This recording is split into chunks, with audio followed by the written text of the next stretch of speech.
তুমি না তওবা করেছিলে? তুমি না শুধুমাত্র আল্লাহর জন্য সবকিছু ছেড়ে দিয়েছিলে? বুঝতে পেরেছিলে কোথায় তোমার আসল ঠিকানা? ভুলে গেছো? আবার কোন পাপ তোমায় গ্রাস করে নিল? তুমি তো সেই যে নিজের পাপের প্রতি অনুতপ্ত হয়ে সিজদায় পড়ে অঝরে কেঁদেছিলে। তাহলে আবার কেন দুনিয়ার ধোকায় পড়ে গেলে? কেন ভুলে গেলে কোথায় তোমার আসল গন্তব্য? তুমি কি হার মেনে নিয়েছো নফসের কাছে? তুমি এত দুর্বল? ভুলে গেছো তুমি কার বান্দা? কে তোমার রব?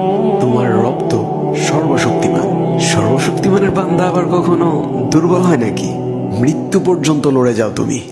শয়তানকে দেখিয়ে দাও তোমার ইমানের পাওয়ার।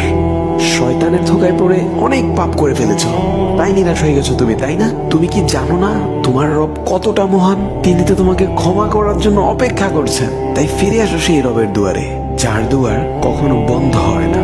ভিডিওটি ভালো লাগলে একটি শেয়ার করে দিবেন, হয়তোবা আপনার একটি শেয়ারও কারো হেদায়েতের উসিলা বনে যাবে।